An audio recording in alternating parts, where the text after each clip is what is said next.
Welcome to Bonn Park. Welcome to Bonn Park. Welcome to Bonn Park. Welcome to Bonn Park. Welcome to Bonn Park.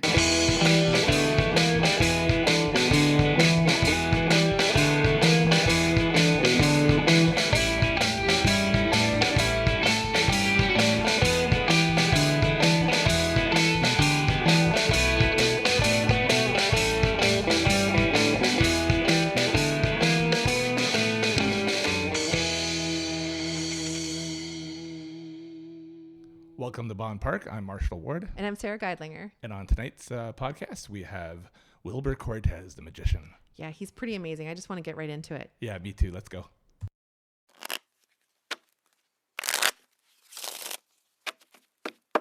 So welcome, WILBER, to our Bonn Park here. Thanks for having me. Yeah. So usually we start our podcast with talking about how we met our guest, because usually one of us already knows our guest. Mm-hmm. But in this case, it's the first time meeting you. But in your case, I believe you have seen WILBER work. I actually have. My best friend Francine, for her 40th birthday. Oh, sorry, Fran. Actually hired you to come to her birthday party, and you walked around. It was just a party in an apartment, and everyone was having drinks and snacks and stuff like that. And you walked around and performed magic all night. Like, Francine's Scottish. She's got a beautiful accent. Yes. Yeah. And I didn't realize till after Marshall had booked you that I had met you at this party, and we were all mesmerized by some of the stuff that we were seeing that night.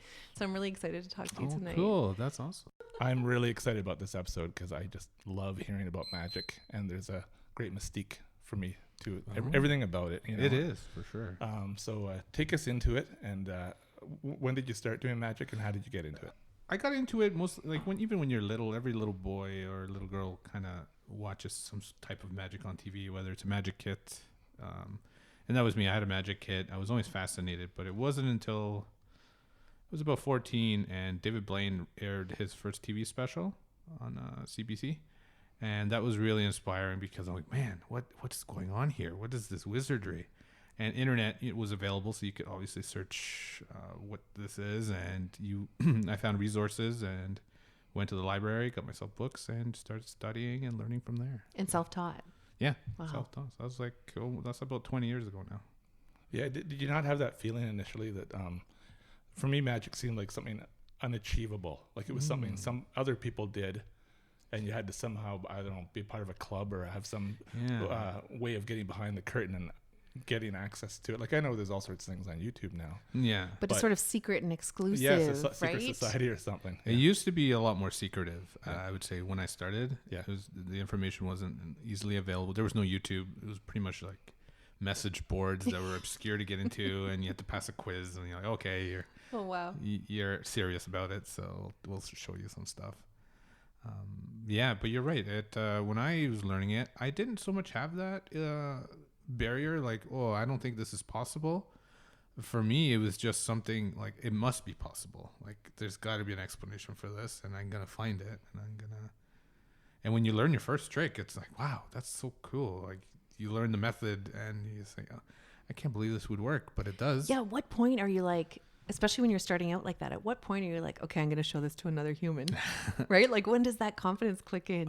It's hard. Yeah. You start with your family. So I bugged my sisters and I bugged my parents with that. And once I got comfortable with them, then I would take it to my friends at school, show people there. And that's kind of where I got it. All my butterflies I was showing just random students in high school. You're like, hey, it's lunchtime, so hey, want to see a trick? Yeah. There's got to be a bit of a high that comes with that, right? Oh, for sure. Yeah. Especially like once you get out of the way and you hear people screaming and swearing and walking away, and it is very cool. It's like very throwing satisfying. a match on the fire and be like, take that, as you walk away. It's true. That's kind of the high point of, I think why every magician pretty much does it. Just hearing applauses and stuff like that. Yeah. It's very rewarding. So what was your first trick? The first trick I learned, it was probably a card trick. I think everybody does it, really. Like which card? Is this it's your like card? Make 3 rows here. I want you to take these cards, make a row here, make a row here. Here's your card in this row. Yeah. And people still show me that all the time, and I'm like, okay, fine, continue. Yeah. I shall humor you today. Yeah. And that's called the 21 card trick. The 21 card trick. For any magicians listening. Colin Hunter, who was our guest last week, director of communications at Permanent Institute, we talked about magic a little bit in that episode. We did. And I've talked to him quite a bit about it, and what I always come away with is how important the practicing is, and the technique and the delivery. Really sounds like it's almost like the majority of it. Like you can learn the trick, for sure. But can you shed some insight on that in terms of just what's involved with nailing even just one trick down to the point where you can do it every time, it'll be successful, and you won't mess up, I guess. Yeah, for sure. So especially when you first start, like card tricks are sort of popular tool for magicians. Yeah. And I think I spent a lot of time learning techniques or sleights, I guess, as you could call them. Like practicing over and over again. Yeah, kind of stuff. Exactly. It's just repetitive. And even just getting comfortable holding the deck of cards, finger placements. But I remember it was summertime, so I was off school, and I'd set my alarm at like 7 a.m. and I'd practice for 8 hours and then go eat food. Yeah. And so you were hooked even on the like you were in it to win it. Because I'm like, I got to do it. Oh, I made a mistake. Start again. Yeah. But now, I mean, after I've done this for 20 years now, there's not as much practice because it's sort of a musician already learned all the scales and all the notes. So if they learn a new song, they just kind of they already know where the scales are. Yeah. And they just have to make that song very pretty and beautiful and play it the way they want to play. And that's kind of how magic is. I script it and I kind of just find a way, where can I write a good joke in my patter here? Mm-hmm. I just realized something when you said it, that I just understood this now, that you're absolutely right. Like a good magician, when you see them even holding their cards, it's like their presence it's very clear. It's obvious that they are on another level when it comes to even handling these materials. Like it's kind of like a commanding presence in the room, right? Yeah. Like you know that this person is holding the confidence and you're just sitting here ready to be tricked, ready to enjoy the magic, right? Yeah. Yeah, it must be so gradual too. In your own learning curve must just be one where, like you said, there's a ton of practice. Probably it's very arduous at times, trying to nail something, and frustrating. No, for sure. Yeah. Well, kind of like a musician also, right? Where that's true. There comes a point where you're like, oh, I could stand up in this room of people and play something, and I'm not nervous about it because I know I got this. Right? Yeah, they've played it 1,000 times. Yeah. And probably played it in their head without an instrument 1,000 times. If I was to pick up your deck of cards that you have in front of you here, it would be very clumsy. Like in terms of me even handling them, I know that from just handling cards. Just because I don't do a lot of it. It's true. I handle Uno a lot. Yeah. It is. Yeah, it's true. I can tell usually when I give a deck to somebody, here, can you shuffle them? Yeah. And I can tell right away that they play cards or they're poker. Just the way they start shuffling. So some people like jam them together sideways. Some people are like. Yeah, like okay, you know what you're doing. I don't have to worry about you dropping them. So. Wilbur, my family went last year to see, I think it's called Masters of Illusion. Oh yeah, I've been to that. Seven Square.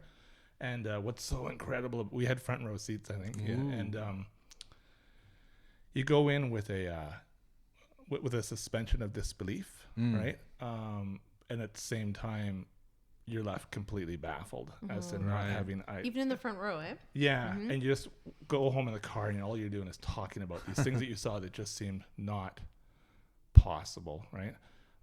For you at this point with your magic, do you if you went to Masters of Illusion, do you have some idea of what is happening in most of those tricks? Oh yeah, definitely. It's very rare that I'll see a trick where I don't really know what's going on.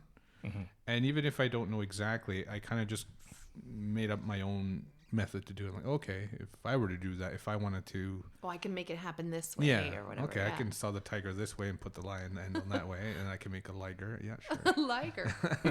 But mostly when I look at it, and I think a lot of magicians, when they watch magic, is they're mostly watching... it's from a different perspective. We kind of see more of the artistry of what they're doing. Like we start recognizing the themes that they're using. Like if they're playing a music, I'm like, oh, okay, I see what they're going for here. They're doing like a sort of like movie plots kind of thing. Like maybe like a princess is in trouble, so the knight has to go save her. Right. And is magic always evolving? Like is something like as incredible as Masters of Illusion? Are they always kind of like there are things you're seeing for the first time? And I think especially with technology, I think. Before, I think magicians were always in the forefront of technology. We were always using technology to accomplish magic tricks. But now technology is evolving so fast that you're actually just seeing people using projectors on stage or manipulating projections on stage. So maybe they're maybe reaching their hand on the TV screen and pulling out the objects. Oh, right. Things like that. So it's kind of neat to see that. And there's a lot of gizmos that are available to magicians that are like high-tech spy stuff that help. I love that word, gizmos. Gizmos. It gets me excited. Yeah, I guess even like a trick I was seeing back in the 70s, maybe a sawing a woman in half. That's technology. Yeah, it was. Yeah. I guess you would call it optics or things like that. Yeah, totally. Where all do you perform these days? So I perform mostly just private events. So people hire me to do like a birthday party. I do kid shows or weddings or private parties like where we met. Yeah. But I also have a group of friends that are a little troupe. We call it the Secret Show. And I rent the KWLT every once in a while. We do shows there, and that's always fun.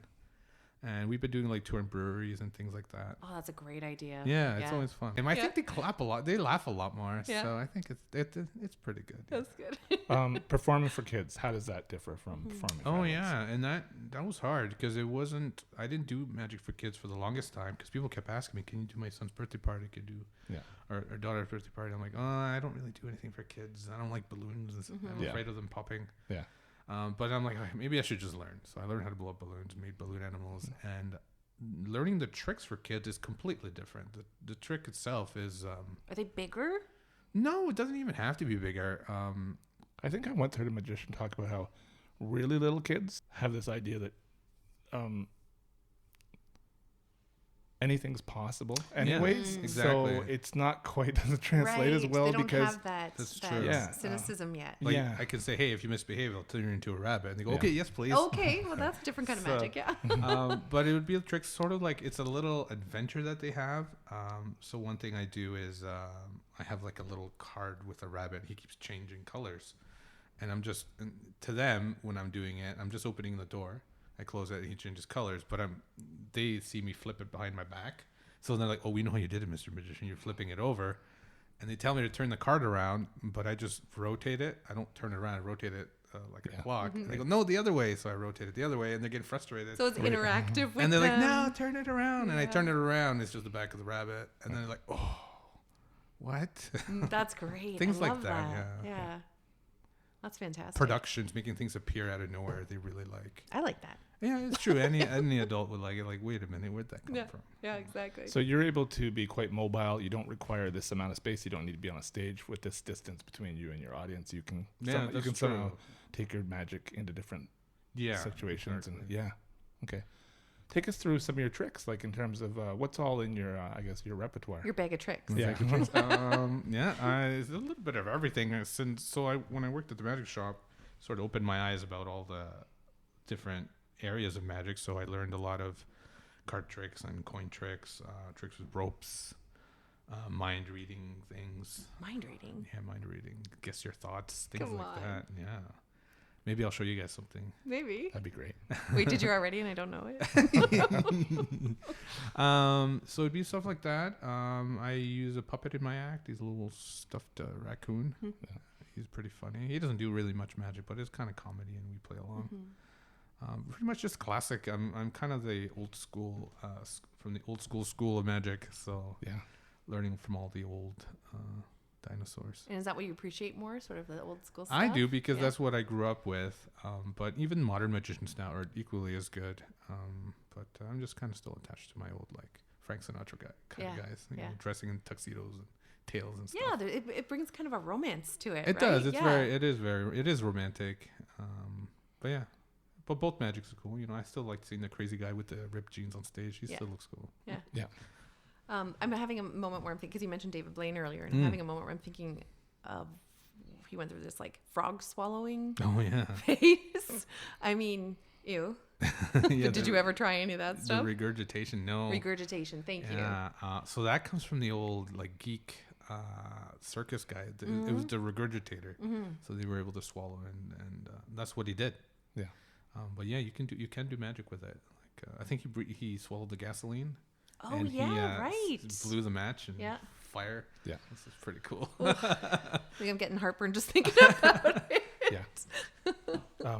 What about that era where we had David Copperfield and it would be massive events, you know, where an elephant would disappear in that, you know? Is that a certain era that's not there anymore? Is it still there? And I feel like it's kind of going away. I think Chris Angel was sort of the mainstream magician who would do that, at least in North America.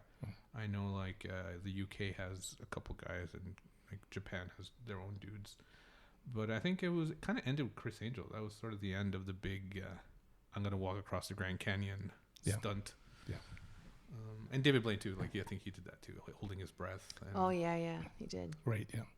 I wonder if is that going away because people are less duped, just because there's so much technology and internet, and they can, you know, see something from every angle and replay it in slow motion. Yeah, maybe. Right? Or who knows? Maybe the TV networks are just like, that's old news. Maybe it'll make a resurgence. Yeah. What's involved with teaching magic? Oh yeah. So teaching magic is, and I still have students now. It's actually, I find that I learn more every time I go through a lesson, you know, so I'm teaching him a trick and he's like, I can't do it. And I go, okay, well, let's see, do it again. I was like, oh, okay, I see what you're doing. Move your pinky down over here. And he goes, oh, okay, I'm getting it. And then to me, I'm like, I didn't even realize what my pinky was doing before until I told him. Right. So I learn more about myself when I'm doing it. I'm like, okay, so now that I'm doing it, I'm like, oh, okay. Maybe if I adjust here, I'm going to make it look better. I'm thinking I take piano lessons, and I'm thinking about my teacher often will make corrections like that for me, where she's saying, well, you can't, like, I'll complain. I'm like, I can't get this part. I can't do it. And she'll say, well, you're using finger 2 instead of finger 3. Like, it's obvious to her that you're using the wrong finger here. Right. You know, so even like, again, back to that music reference, sometimes it's just those tiny adjustments that maybe make it come together. Yeah, it is. It's true. And also, like, you can always just take a break and try again. Especially when you're getting frustrated, it doesn't help to continue. So, but I always have a fun time. And actually, my longest student, who I've taught for like 5 years now, he's joined our secret show and he's open for us. And he's that must be rewarding. Yeah, it's really cool, and he's happy that he's doing it. So it's pretty cool. Are these magic camps, or are they ongoing lessons the way a piano teacher would teach us? They're private lessons. Yeah. So, and I do like a course so people can buy multiple lessons. Yeah.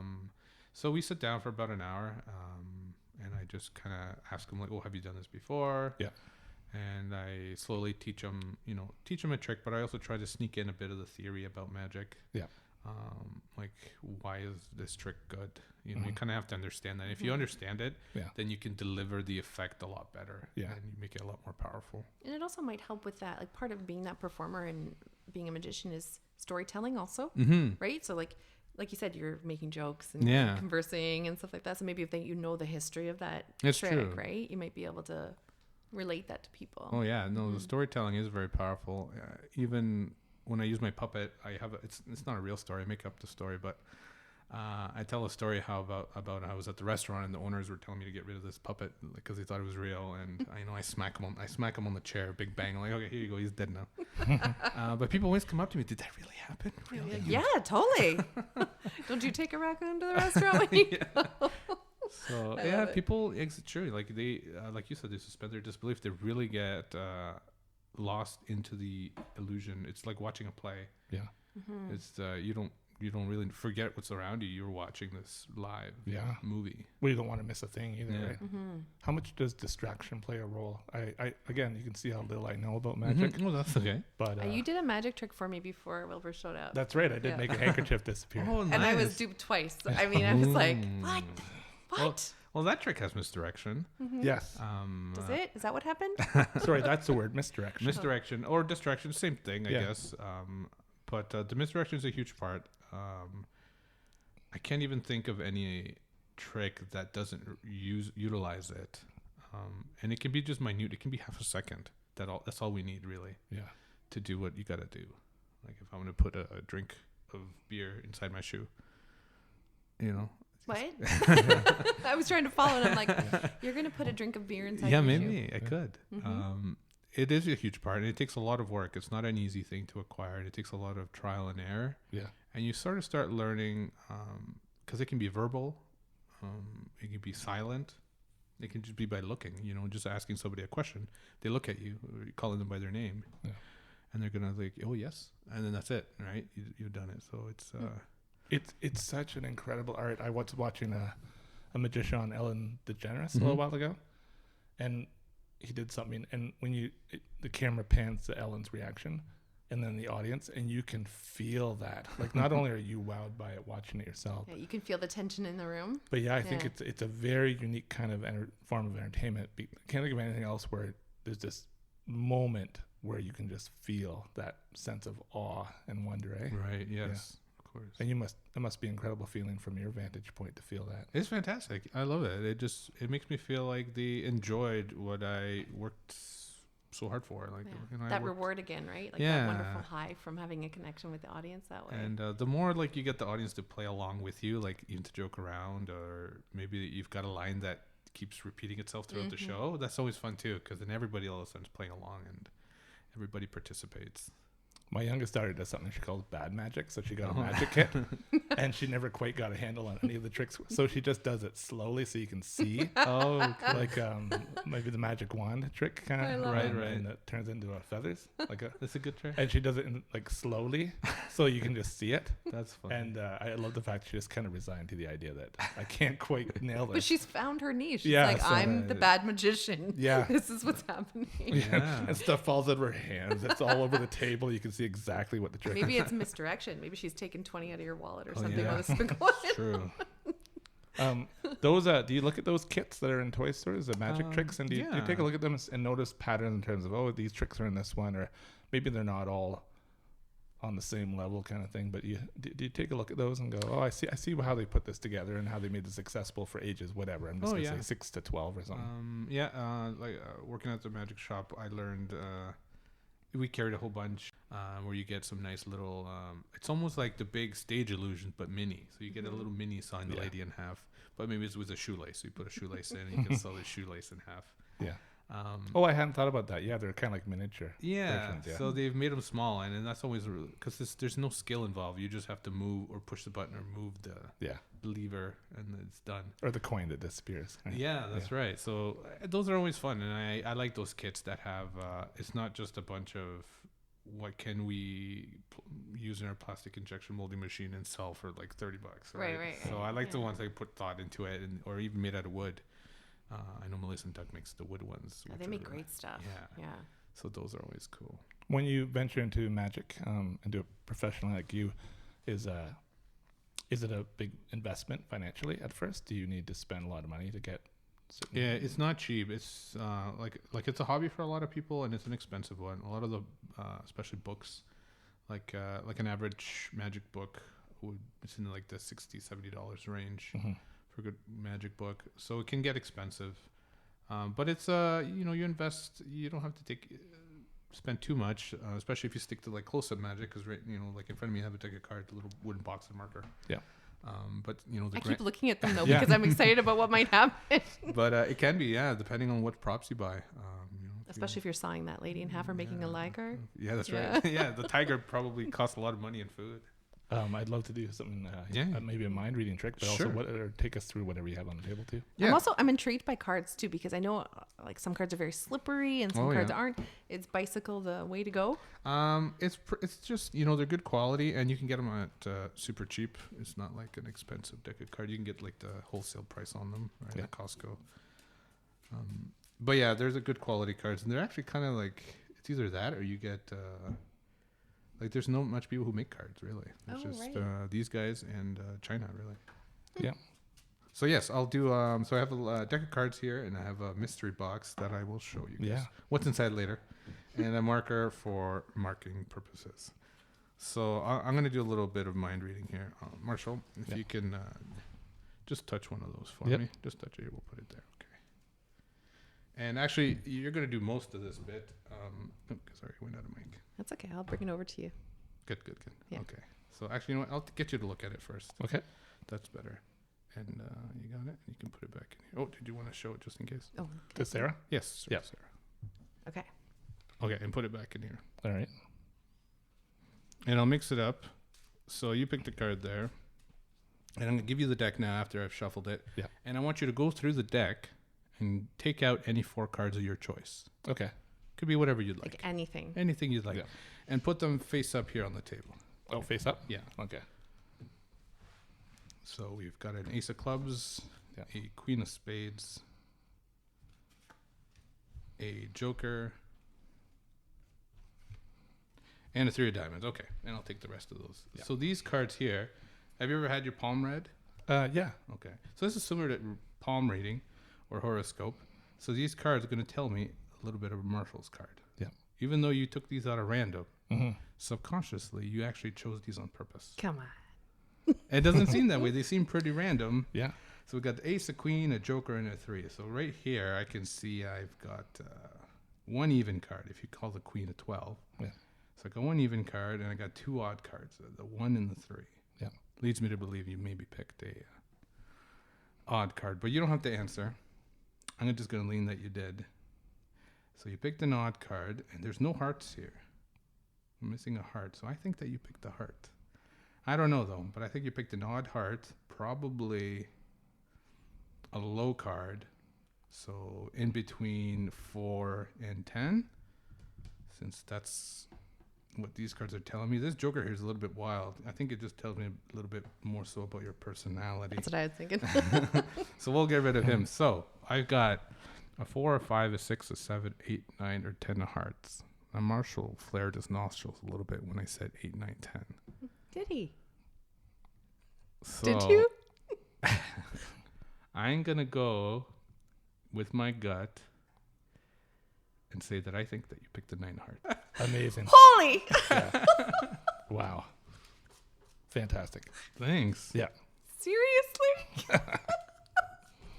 Could you see it in the window? Like, Why? You even thought about that? oh man. You guys want to see another one? Yeah. Okay. Yeah. Let's do another one, Sarah. I Okay. think so. Give these a mix up. Okay. Just don't mess up the order. Wait, what? Oh, okay. I'm a rule follower, so that one really tripped me up. Not as good as those other guys. And when you're finished, hand me about half of them. Okay. Okay, so good. So you got a half, I got a half. And the reason I got you to shuffle them is just in case they were in a preset order. Okay. So now they're mixed up by you. And grab your pile and go through them. Okay. And pick a card for yourself. I'll close my eyes here. Okay. And show the card to Marshall. And put your card face down on the table. Okay. Okay, I heard it there. It's down. I'm going to put my eyes. I'm going to do the same thing. You picked one, I picked one. Okay. So what I'll get you to do, Sarah, is I'm going to put your card down over here. Okay. So it's somewhere in my pile. I'm going to take my card and put it inside your pile. Okay. And we're gonna exchange piles. Okay. So your card's in there. You can double check if you'd like. I So believe you. your card is now in my pile, which you're holding. Yep. And my card is inside your pile, which I am now holding. We're going to shuffle them because I know that your card was somewhere in the middle. And we'll mix them up. Completely fair. Yep. We're both doing the same thing. Yes, Okay. we are. Here's the deal, Sarah. We're going to trade again Okay. because now my card's in the pile I'm handing you, and your card's in the pile you're handing me. And what we're going to do now is find each other's cards. Okay. So go through them. Don't guess. Wait. But pick something that feels right. I'm just gonna pick something that feels right to me. Yeah. That might have been your card. That's right. And don't worry about being wrong. Okay. Because that's all on me. I have to make sure that I get it right. You pick something that feels right. Okay. And just put it face down on the table. I mean. Okay. Okay, and I'll take the rest of the Okay. deck. Okay, so not this one, but the one that you chose at the beginning. I think I got it. The 7 of hearts, was that it? Yep. That was it. That was it. Now, Sarah, have you ever heard the expression great minds think alike? Yeah. Because I picked something similar. I picked the 7 of spades, and I hope that that's what you picked for me. I did. But the thing is, like, I saw it and I kept going further in the deck and I was like, I was still thinking about it. So I went back and got it. Oh. So what the heck just happened? I'm like laugh crying if you can't tell through this podcast. Oh my gosh, that was fantastic. Thanks. I would love to ask how, but I almost don't want to know. Plus, you're not supposed to share it with me anyway, are you? That's right. That's right. That's a level 10 trick. So you got to reach level 10. That was amazing. Thanks. I've watched you this whole time. I waited to see if you were touching my hands in any way that I couldn't tell. I don't know how that could possibly have happened. Psst. This is an ad. Toy Soup, located in the heart of St. Jacobs, is so much more than a traditional toy store. It's a magical place. From the creaking wood floors and 24-foot ceilings to the beautifully stained glass windows, Toy Soup is 3,000 square feet, fully accessible and packed with tons of great toys, games, puppets, novelties, mind teasers, and award-winning strategic thinking games for kids and adults of all ages. From Spot It to Cahoots to Anomia, these interactive games provide families with countless hours of fun, challenging visual perception, memory, and matching skills. There's also a new puzzle room featuring a big selection of Ravensburger, Cobble Hill, Eurographics, and White Mountain jigsaw puzzles. Since opening Toy Soup in 2006, owners Rob and Lisa Boulian have remained selective in which items they bring into the store, with a discerning eye for toys they feel have good educational value for kids and toddlers. They are truly passionate about play, imagination, and creativity. With in-store demos and personal insights, the staff is always quick to assist in choosing the perfect gift for a child of any age. And you'll certainly find something for that hard-to-buy-for person at Toy Soup. For Rob and Lisa, it's all about quality as they stock the toys and games they love and have items that you won't see on just any toy shelf. Toy Soup is unique and unlike any toy store you've ever seen, and you can check them out at toysoupcanada.com. Follow Bonn Park Podcast and @toy_soup on Instagram. We're going to be having a fun giveaway. I also never imagined having magic on our podcast. No, I never. always thought of it as such a visual thing. Well, and I was saying to Marshall, should we film this? What should we do? Yeah. Mm-hmm. No, this is an amazing kind of revelation for me that this can, that there's a big audio component to what you're doing as well. Yeah, definitely required. There's a lot of silent magicians. I don't know if you guys have ever seen a silent act before. No, I don't know. But I think I've seen a couple things like in street performance, like just very quickly. It's hard to do. It's really hard to do. Usually done to music, like a musical piece. So you really got to communicate without. You have to keep people's attention. Communicating, yeah. But it can be done. And that's what I think magic is. Magic is art, just trying to communicate. Yeah, I'm still in shock. Sorry. I think I always thought of it as a visual language, but it's more than that. I realize now, like it's not. Yeah, that's true. That's true. If you think about it, it is not always visual. You really you get kind of like the patter cues you into what to expect and what to. Who are the other magicians in town? There's a lot. I mean, I think I saw you've done like a show with an air magician sometimes. So in town in the KW region, my friend JP Magic. He's pretty popular. Yeah. Everybody knows him. Yeah. Let's see. There's Daryl Hutton. So there's a local. It's Kitchener Magic Club. Yeah. And all the guys go there. And I've sort of started my own, kind of to get people from out of towners. Yeah. But it's kind of a cool once a month night where all the magicians hang out. We go to the pub and spaghetti dances in the air and glasses refill themselves. It's a fun night. I love it. And you're able to talk, I guess, shop with each other. I wonder how much of that talk is making fun of us for not knowing. Oh, come on! It's never that. It's never that. Like you said, it's mostly we're nerding out and we're shop talking and hey, check this out. Check out this new move I thought about. And are you able to enjoy if suddenly you were in Niagara Falls and went to an act, see a magician that you didn't know, you're able to sit back and enjoy it? For sure. Maybe not the same way we can, but you can still. I for sure enjoy it. Especially like I take my wife to them all the time, and she's always, "How's he do it?" Yeah. I'm like, "I can't tell you." No. And if I do tell her, she's like, "No, you're lying to me." I'm like, "Oh, why you ask me?" She's never gonna believe you. Yeah. When we come back from Masters of Illusion, it's so fun to talk with my teenage daughters, about what we saw. And oftentimes in that case, I don't have really anything of value to say other than it's quite possible that woman was a contortionist, which maybe she was. I don't know. And just anyway, that's so fun to just talk about it. It is true. And have so many more questions and answers. Yeah. And be totally great with it, Yeah. Yeah, I always wondered that. I always want to put like a secret mic like in the lobby. Oh, yeah. See what people are talking about. Yeah. Yeah, that would be pretty cool to hear what they think of the show without you. You're like, that magician's fly was on the whole show. My gosh. That could be a misdirection if you wanted to use it. Yeah. Does your show have a crescendo to it? Like it builds and builds to a... the way I structure my tricks, it's set up that way, yeah. So in Magic, we have our opener. Yeah. So it's the trick that kind of you grab everybody's attention and you warm-up. establish yourself as the performer. And you're like, oh wow, this guy's actually good. Yeah. Pay attention. Something's gonna happen. Our tickets are worth the price just for this. Yeah. And then you kind of just do your little filler bits. They're still good tricks, but there's a nice little memento to them. And then you have your big climax where you do your impossible bit. And you also become incredibly skilled at the timing of the jokes. When I think about magic on stage, and now you have kind of an unknown. You have somebody in the audience come up, and they may be from somewhere. And anyways, the comedic timing is always incredible. Do you find that you're always able to, regardless of the group, you're able to figure out quickly who these strangers are in front of you and how to interact with them and make it part of the show, and it doesn't flop in any way? I think I do now, but it is something that took me a while to learn. Yeah. And I think if I would have just taken like a comedic writing class, I could have learned this a lot faster. Well, I find comedy terrifying. Like, I can't imagine doing it. It's true. It's the amount of work behind the scenes, I think. Yeah. Right? Yeah. There's pretty much just sitting there writing jokes and coming up with like, hey, what's funny today? Or rewriting a joke maybe. Yeah. It's something, I mean, I wish I should have just taken acting classes, comedy, because that's kind of magic is an amalgamation of all of those things. Totally, yeah. Of dance and, acting. And I think that's what magic is, actor playing the part of a magician is what they say. Do you get any hecklers or like folded arms in the front row? Not anymore. I used to a lot. Yeah. I don't know what it is. Maybe it's just that I've honed my skill that I avoid it. I think there's little things you can do. The reason you get them really is because a heckler's not really there to give you a hard time.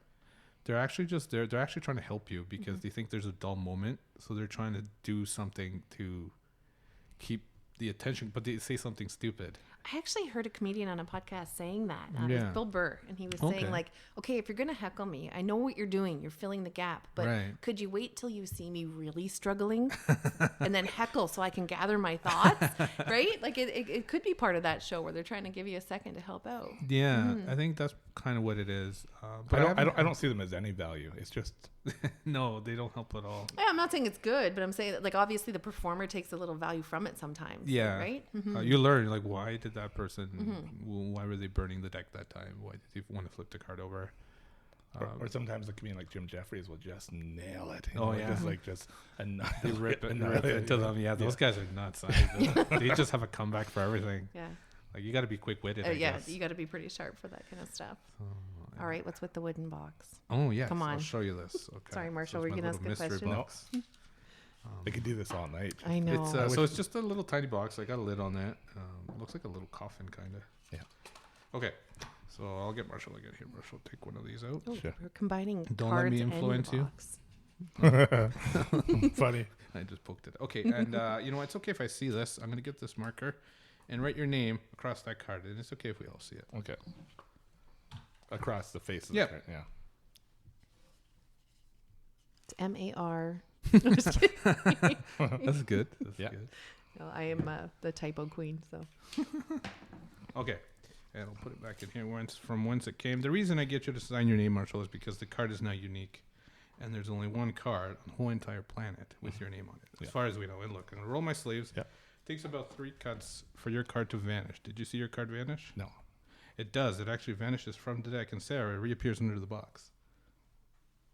I did not see that happening. Did you? No. Oh, there it is.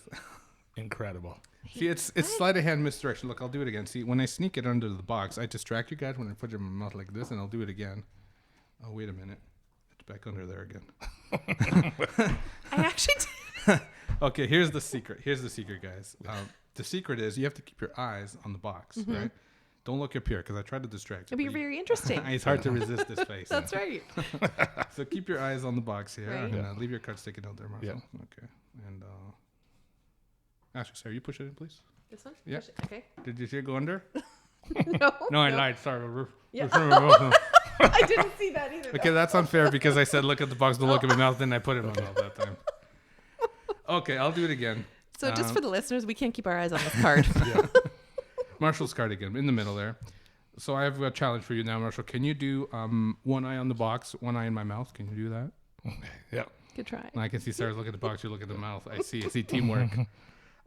It's nothing under the box, nothing in my mouth. Yeah. But like I said, it's a little mystery box. I'll show you. there's something in here. Yeah. It looks like a little folded card. Yeah. Can you unfold If that's that for me? Marshall's card, you have to leave. It couldn't right be. It couldn't be. Oh my God. So this box that we're watching and this mouth that we're watching, nothing is opening or closing. Yeah.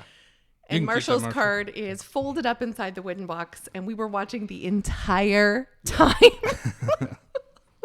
We thought we were anyway. I'm blown away. Yeah, it evokes feelings in me that I just you just don't have. They're rare, right? Like that is true. Yeah, it's an incredible. Kind of makes you feel like a kid again, really. It totally does. And there's part of me that even when Marshall was doing his handkerchief trick earlier tonight, and when you were coming to do your tricks, I'm like, we're right in front of you. Yeah. We're gonna. In my mind, I'm thinking we're gonna be able to figure this out. It's gonna be so, we're gonna see it. Yeah. Oh, we did not see that happening. Yeah, so awesome, Wilbur. I don't know, Thanks. we're on a podcast here, and I'm left speechless. Yeah, me too. Yeah. What excites you these days in terms of magic? Yeah, in terms of is there new products coming out every so often, and or do you stay up something online where it's like, hey, here's a new something that probably borrows from something else, but there's a new spin on it? Is that how new magic works? Yeah, there's always a big market, like internet is a big market for it. And there's things getting, things that people are getting released, props.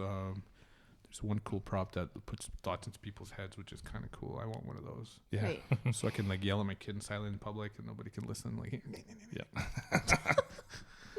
No, but mostly what's exciting is, like I said, my friends and I are doing these shows, and it's always really fun doing this. We get to try out new material. I don't know, it's a lot of fun. When I put my own show on, that's a lot of fun too. I've got something coming up March break in Plattsville. There's like a hockey tournament thing there, so I can do magic shows there all day. So that's going to be fun. Oh, that's cool. Yeah. So constantly people coming and going. Yeah. Yeah. Yeah. Does the space around you, does it change the way you feel? Like, I mean, you must be in some places that feel maybe a little sterile or cold or whatever. Like I can think of a hockey rink is not the best place. But. Yeah. Do you feel the environment, or is it all about the handwork or the magic? No, I've been in places where it's hard. Like I've walked around outside where it's really cold, and it's really hard to do that. Mm-hmm. And if it's really hot, it's the same thing. Like I'm wearing a suit because I don't know, sweat's dripping, and you're trying to run this trick. Yeah. So things like that have gotten tough. And even just a regular room, like walking around, like if I'm at a wedding, walk around after 2 hours, I'm like, I'm pretty pooched. And I'm thirsty. And the personality of a magician. Can you talk about that? I think about how I'll make a comparison. At Masters of Illusion, you had some really loud, over the top performers who are like speaking to a whole venue, like center in the square. And then I find there's something really amazing about JP Magic in like a restaurant, knowing exactly how to talk to the kids and entertain the kids. Talk about personality when it comes to magic, and is it everyone has to just find their place? Yeah, I think so. Everybody has to find their own either personality. Like I just kind of play myself, maybe just a little bit more eccentric and a little bit more energetic. Yeah. But you're very soft spoken, and it draws us in to get close to you and see what you're up to. Yeah. Mystery. But I think that's a big part of the showmanship anyways, is to develop your character and your persona and your personality. I've been friends with JP for a while too, so we've kind of both evolved and found our own ways, and differently too. Like he does his own thing, I do my own thing. But there's some performers who are more serious, like almost like they're not so there's like 3 different kinds of performers. There's performers where the magician does the magic, and there's some performers where the magician is surprised by the magic they've just done. Right. So they make like the flower appear and like, oh, wow. Oh, like they're also and they're like, wow. They're in on it, yeah. So they didn't know that was going to happen. So there's sort of that, and then there's like the people who kind of I actually have these powers. People and those are not really my favorite kind of personalities, because sort of that's kind of you start cults and stuff like that, like followers. Where I went to the Himalayan mountains and learned how to levitate. I'm like, no, you didn't. You bought the illusion and now you're doing it. Mm-hmm. Right. But there are those performers too, and they're pretty. It's kind of scary watching those guys too. But people do enjoy and get entertained by that. Yeah, I think is his name Chris Angel? Is that his name? Sorry. Yeah, I guess that would be an example. Although I don't think Chris says that he's like supernatural. Yeah.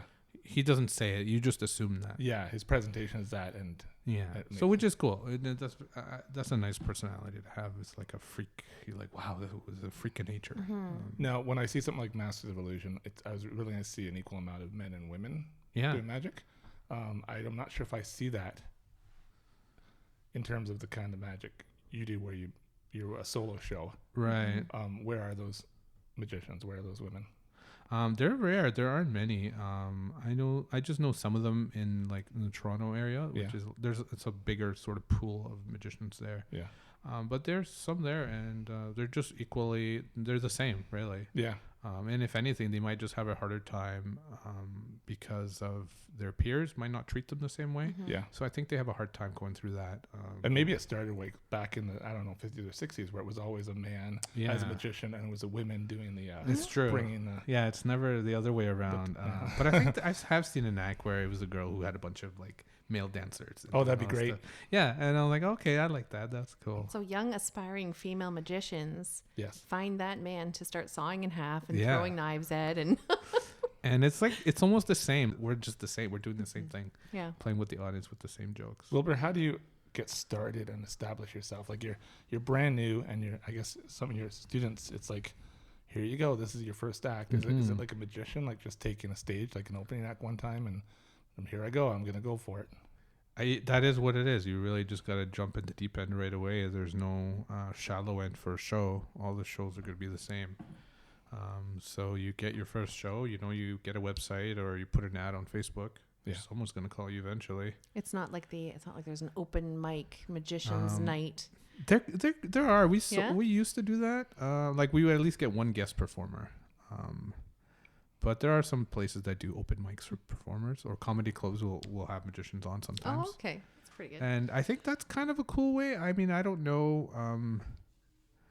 That's hard. That's the hardest way, especially a comedy club, because they're there to see jokes. They're not there to see magicians.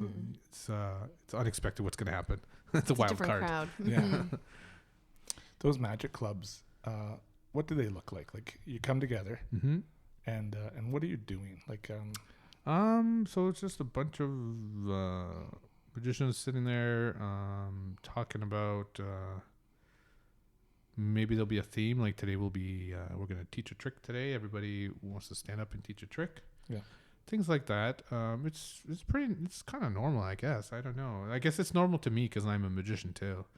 But for somebody who's not a magician, I think a lot of stuff would just go over their head. Like, what are they talking about? What does that word mean? What's this terminology? I don't understand. Yeah, I figure. And the one I started, really, we're just kind of just sitting drinking beers and having fun in there. Yeah. Showing tricks to each other. Like the whole table's filled with cards, coins, rubber bands, and we have a little close-up mats, little felt pads. Yeah. Those are all over the place. Oh, it's kind of fun. Yeah. I have a visual. So when you guys get together and are doing this, is anybody ever coming to the table and shocking you? You guys are like, dude, how did you do this? You can see everybody looking over. Like the staff comes by like, what are they doing? But we always try to get something secluded. But if you can't, whatever. We're just there. We're not really like... you couldn't see. If somebody would have to sit there for like 20 minutes straight to see what's going on. Is when you look at close-up, other magicians who do close-up magic, is there people make comparisons all the time about yourself and others, and you come up either winning or losing? Have you seen close-up magic where you just go, wow, I wouldn't know how to get to that level kind of thing? Like just somebody who's just so masterful. Maybe it's somebody or maybe it's a poker dealer. Yeah. Or just where you're like, oh my gosh, that's beyond my... Oh, for sure. Yeah. And those are my the master magicians that I've always looked up to. And I've like some of these tricks are like I didn't invent these tricks I showed you. These belong to other people who taught me, or I learned it from their books. But there's certain magicians that I learned from and I aspire from them.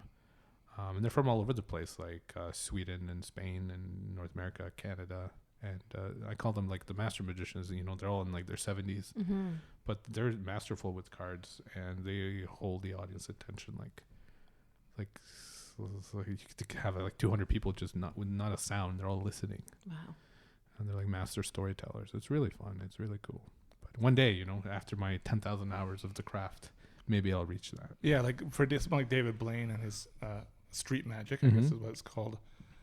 how does that one individual get there? Is he one in a million? Like he just somehow it's a combination of his personality and a support system behind him, but is he really that much better than everybody else? Or? No, I think you're right. It's definitely you have to have connections. Like I'm thinking an agent and a promoter, and he had connections. He had mentors that were connected to CBC, and they heard from the grapevine, they're trying to do a show about maybe some magic, because magic is always popular on TV.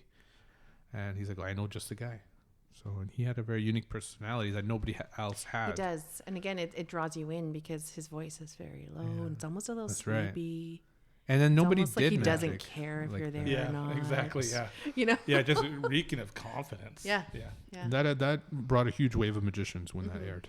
I grew up watching. Inspired you, right? I grew up watching The Amazing Kreskin. Kreskin? Oh, yeah, that's awesome. But I think I had heard Amazing Kreskin say he wasn't a magician, though. Is that?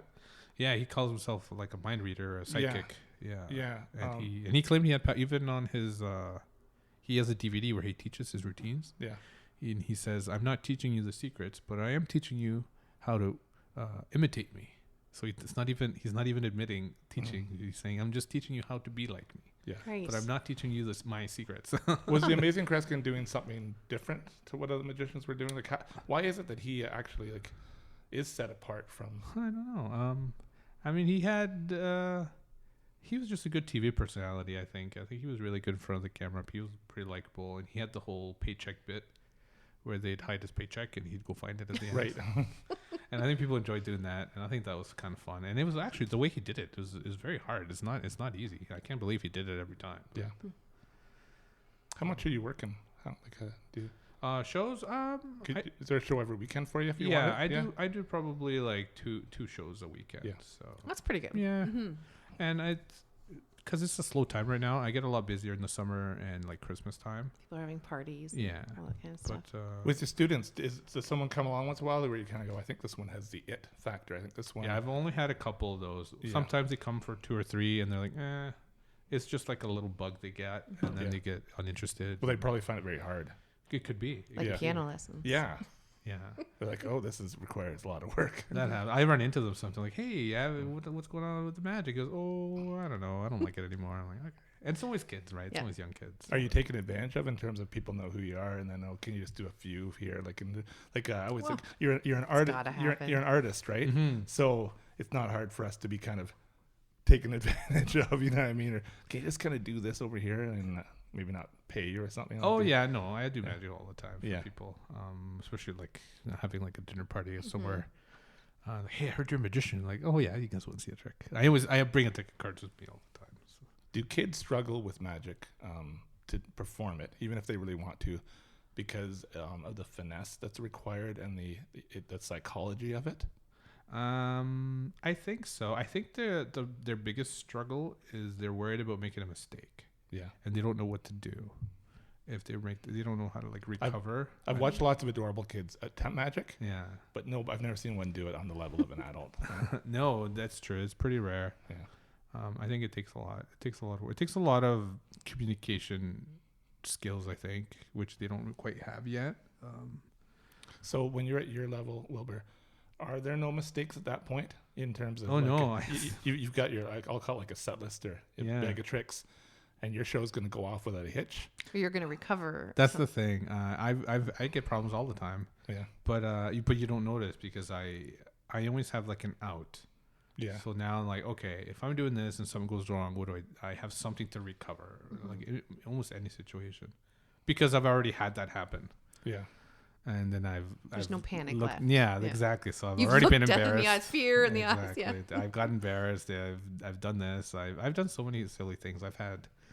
I threw a deck on the ceiling, and it's a trick where the card sticks to the ceiling. Yeah, I wanted to do it here, but the ceilings are round; it wouldn't work. I want to see that happen. I scoped your ceiling earlier. I saw you looking around. It's like, you must like my place. But I remember the deck falling down, landing on the person's soup, and splattering everywhere. And I'm like, oh boy! So now I'm like, all right, I got my hands. I'm good and good. I'm gonna catch it wherever it goes. Yeah. But no, I recovered now, and it would be very hard for you to tell that I made an error. But it happens. My magician friends, they look at me and they're laughing. Like, yeah, we saw when you did that. Yeah, right? Is there real magic out there? Is there real magic in the universe? Not in my opinion. Not that I believe. There is, because that card thing with the Right. 2 sevens just happened. Right. That's but yeah, none of like the wizardry, like voodoo and all these things. I don't believe in all of that. I'm on team Randy. You know who he is? James Randi? Yeah, James Randi. Yeah. I'm on team James Randi, where he has the $1 million check if you can prove that you have real powers, and nobody got it. Right. Nobody's gotten it. So I'm on team Randy. The light side of magic. Yeah. There's no. Do you still enjoy it? Magic? Yeah. Of course. Yeah. Well, every day, like watching TV, I got a deck of cards I'm shuffling, or I'll open up a book, and every chance I get, even with my kid, making his little toys disappear, and he's getting it. He understands what it is now. Is he like, come on, Dad? Yeah, he knows where to look now. Oh, really? But he's, I don't. What's the feeling coming away from a good magic show? Is it part of it that's a little bit draining? Is you have to be very extroverted while you're doing it, right? Is there a part of it that you come away like driving home and it just feels so good, or is it you make it look so easy? Maybe it's like a night off in some ways too. I think like right after, especially when doing it at a theater, because the little back room there, and we always have like my little coolers with beers, and my friends are there, and it's so nice that like the show's over, everybody's walking out, we're clinking glasses, like that was a good show, that felt good, and that beer tastes like I don't know, I can't describe it. It tastes better. Yeah. Oh yeah, that's our long hard day of work, exactly. right? After hard long, the same thing. Yeah. Do you have an ideal venue? When I was listening to you, I was thinking how the Registry Theatre in Kitchener, which is very black, right? And that must be an amazing space for. I've performed there before. Yeah. I opened for. I think it was a dance troupe that I opened for them, and it was a great spot. There's a big crowd. Yeah. You have an attentive audience. They're all looking forward. No one's eating food. They're just focused on you. Yeah. But I think my ideal venue really is sort of like our scenario here. I like doing the strolling magic, right? So strolling. And that's what you did at this party I was at. Strolling magic, that's right. So walking around to people sitting at a table or on a couch, and then it's very organic, right? Yeah. So you just like come up and like, look what I got here. Like, okay. And like you're not expecting it, especially in your own space. Right. Yeah. And is anybody ever resistant to having a trick done? It's happened before. Yeah. Like I've worked restaurants where I'm doing magic while they're waiting for food, and there's people who just don't want to see it. They go, no, thank you. Or I've heard that in photography before too. And people, I always say, do you mind if I take your picture? And sometimes people say, yeah, I do. Yeah. I'm like, oh, enjoy your evening. Yeah. And off I go. You're not used to hearing that. It's hard at first, like the rejection. Nobody likes rejection. Nope. So, but you get used to it. You're like, okay, it could be a religious thing. I had to do a show where I couldn't call it magic. I had to call it sleight of hand. Oh, okay. And I had to call myself a sleight of hand artist, and I couldn't say magician. And I was like, okay. Well, so do you say Mr. Sleight of Hand artist? Because you say Mr. Magician is like a stage I'm Wilbur the Sleight of Hand artist, and I'm doing sleight of hand, and then that was more acceptable to them. People are odd. I remember I was at this beautiful night, clear night. And I have a really big telescope, and I was on my front yard, and it was a beautiful night, and I had Saturn along with one of its moons in the field of view, and looked gorgeous, right? Wow. And a random neighbor was walking by walks one night. I said, do you want to take a look at Saturn through the telescope? And he said, no. And I was like, who would say no to that? I know. Wow. Yeah. It's not like you said, like, come inside. I have free candy. It was like Saturn's rings are usually dead on, so it looks like a line, but this time it was like this. Like you would see in like a drawing. A calendar, right? Yeah. I was like, okay. Oh, that's hilarious. Wilbur, how can people find you? You can find me on my website, WILBERCORTEZ.com. You can look me up on Facebook, Wilbur the Magician. Yeah. You could probably just Google my name. I think I come up there too with little bits on YouTube too. You can see my clips on YouTube. Yeah. Do you have any KW Little Theater shows coming up? Not KWLT, but like probably in the next month though. I'm assuming I'm gonna book at some point in April. But okay, I always post it on my website, so you guys can find out. Oh, perfect. So we'll check the website for current listings. Definitely. Thanks. This was incredibly fun. You guys want to see one more? Yes. More? Oh my gosh. I didn't want to ask because you know that you don't want to take advantage. But yes, we do. Oh wait, I don't want to move that drink. Maybe it's part of the trick now. I got it. Here it goes, Sarah. Is it like my phone in your pocket? It's my invisible deck of cards. Oh, thank you. It's hard to see. Just pass it over to Sarah. Yeah. And give it a good shuffle. I'm holding nothing. An invisible deck of cards. Yeah. Okay. Yeah. Oh, Sarah, you got to take it out of the box first. Oh, I am sorry. I am shaking a box. All right, so I'm taking them out. Good. And give them a good shuffle. Okay. And I want you to let's see. What should we do? I'm Maybe. air shuffling. Okay, you know what? You're going to be the magician for this. Okay. Are you able to reach over and have Marshall pick a card? Of course. Marshall, Do I fan them out? Yeah, fan them out. Make it fancy. Marshall, pick one of those out. Look at it. Remember it. Yep. Now flip it upside down. Yep. And put it back in the deck. Okay. Now remember, this is all invisible. We're all pretending. Marshall's doing a good job, and Sarah's doing a good job. Thank you. Now, Sarah, you're going to be the magician for this trick. So if this trick works, we all give Sarah a round of applause. If it works, though. Yeah. Okay? Yeah. Okay, we'll put them back in the box. I'll take these. Oh, actually, shuffle them one more time, because I think it's in the middle, right? Yeah. I think so. So it could be anywhere now. Perfect. I'll put them in the box here. Now, I'm going to demonstrate the trick with the real deck so you guys can see. Right. Because I can just say I found your card in the invisible deck, and it wouldn't be as good. Yeah. But before I take these cards out, Marshall. Yep. Before I take these cards out, can you just name your card out loud that you picked from Sarah? Yeah, 6 of hearts. That's an interesting choice because look. I'm going to open these here. 6 of hearts, you said? Yep. That is an interesting choice. I wonder why you picked that one. Because look, 6 of hearts. I'm going to go through. And I think near the bottom, I keep something upside down. You see, all these cards here are face up. No. Except for one card. No. Now, Marshall, before you take this card out, you chose that card at random, right? Yeah. There's no influences anywhere. No. And we said that Sarah was... Oh, sorry. He's teasing him with this deck. Sarah was going to be the magician, so if this trick works, we give her a round of applause. Yeah, for sure. I like building suspense. Sorry, Marshall. Okay, I won't pull away anymore. You can pull it out for real. There you go. Take it out. Unbelievable. It could not be. Oh, wow. I mean, what the heck, man? Good job, Sarah. Thank you. I mean, I'm giving myself a round of applause. That was amazing. You know, when we were doing Geidlinger. when you were doing that trick, I was like, oh, I must have misheard the instructions because Wilbur said that he was to flip the card and put it back in the imaginary deck. And I was thinking to myself, I must not have understood that. And I took the imaginary cards back. But when you did that, I was like, are you kidding me? Is this actually happening? I think we just started a brand new genre. It's all audio magic and invisible cards. Yeah, incredible. Sleight of hand audio magic podcast. I like it. Yeah, me too. Thank you so much for Round coming. of applause for Wilbur. Oh, thank you. Thank you, guys. Wonderful. You've been an enchanting host. Thank you. My face hurts from smiling. That was so much fun.